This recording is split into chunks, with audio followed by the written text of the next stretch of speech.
Well, there might be a Let's Go Brandon chant or two tonight. I don't know. We'll see. Good morning. It is debate day for the GOP. First time, of course, of the 2024 cycle. Donald Trump will not be there, but you'll have 8 candidates on the stage tonight. We now welcome on and say hello to Grover Norquist, president of Americans for Tax Reform. He joins us to preview tonight's debate, which will air at 8 o'clock right here on KCMO Talk Radio. So if you're in the car this evening, you can catch the debate carried by Fox News right here on KCMO. Grover, good morning. Great to have you on. So what are you expecting tonight as we get set for this first debate of the cycle? Well, it'll be interesting how everybody positions themselves. I am concerned that when Trump said, I'm not going to join because I'm ahead, that he causes troubles both for himself, if he's the nominee, and for another Republican if he's not, because there'll be a point in this election where the Republican is behind because the establishment press trashes the Republican candidate for a year before an election. And Republicans come back when they have their paid ads and when they're in a debate. Remember, Reagan was not guaranteed to win. That final debate really allowed you to see Carter versus Reagan, and Reagan won. One of the reasons Trump had troubles 4 years ago was that President Biden, what's the guy's name? Biden walked away from the last debate, right? Didn't want a last debate, didn't want people to be able to see the two of them up again, and the press let him get away with it. So I really think the Republicans need debates and need to have the Democrat in a difficult position to walk away from them. And Trump, by saying, hey, if you're ahead, you don't have to, Biden will go, oh, there's a new Trump rule, and that is I'm ahead, so I don't have to debate. We need that debate. We need 2 or 3 debates with Biden because whoever the Republican nominee is will do well in those debates and will not do well when the press is talking themselves about how much they don't like the Republican candidate. Otherwise, watch for where they are on taxes. I run Americans for Tax Reform. These guys have not been talking as much about taxes as you might think. There's a lot of discussion about wokeness and school choice and parental rights, all very important issues, but they haven't been laying out a tax plan. It'll be interesting to see if one or two of them does that. Now, a couple things there. First off, on the Trump thing, I've heard this fear that, Donald Trump sets the precedent for Joe Biden to not show up to a general election debate next year. Plenty of the people in the circles of Trump and DeSantis and all these folks. Is that legitimate, or is that just kind of coming across as maybe a way to get Trump to participate in future debates? No, well, I'm saying it as somebody who thinks that Trump needs to look at his own best interests. This is self-harm by doing this. This is Do you think the Biden handlers want Biden to do 1, 2, or 3 debates with anybody? When they pulled him from the debate 4 years ago, usually that would be the end of your career if you did that. You'd be chased off stage. But the establishment press so much wanted to beat Trump that they allowed it to happen, which means we need to be more aggressive in insisting there will be debates, we will be there, only a coward leaves. And in order to keep Biden coming forward, whoever the nominee is, he's not going to want to debate anybody. Mm-hmm. No, absolutely. All right. So on I'm intrigued to see what they say about taxes. And of course, the economy and inflation are at the top of people's minds. Grover Norquist is joining us, Americans for Tax Reform on KCMO Talk Radio. Debate tonight, 8 o'clock. It'll air here on KCMO Talk Radio.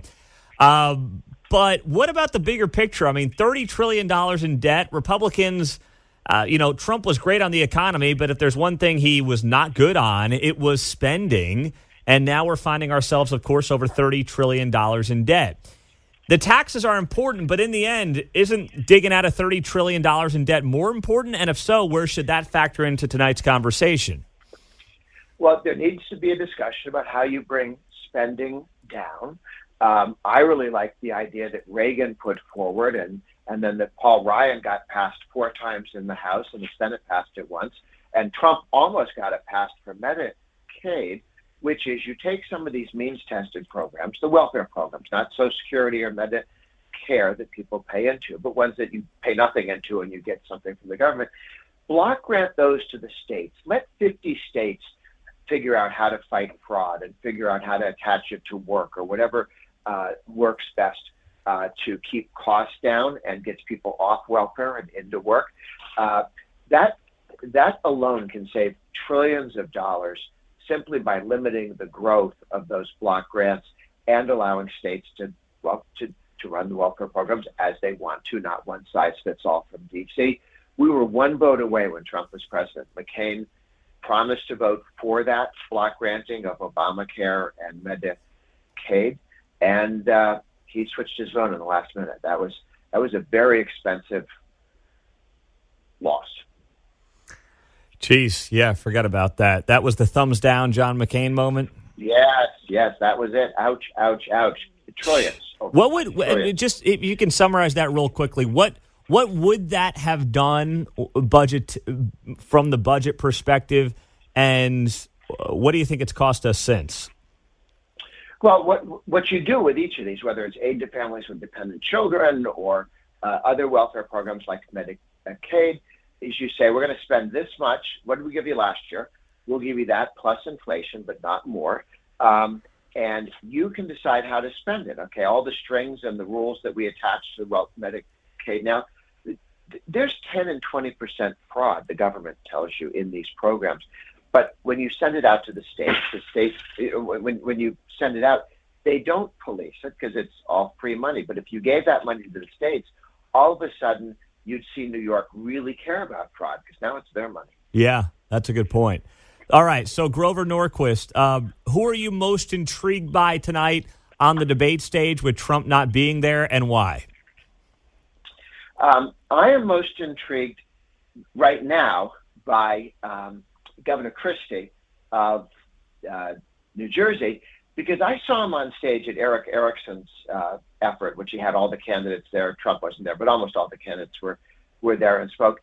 And they did a sort of half-hour interview, and he went through examples of things he did in New Jersey that I'd never heard of before.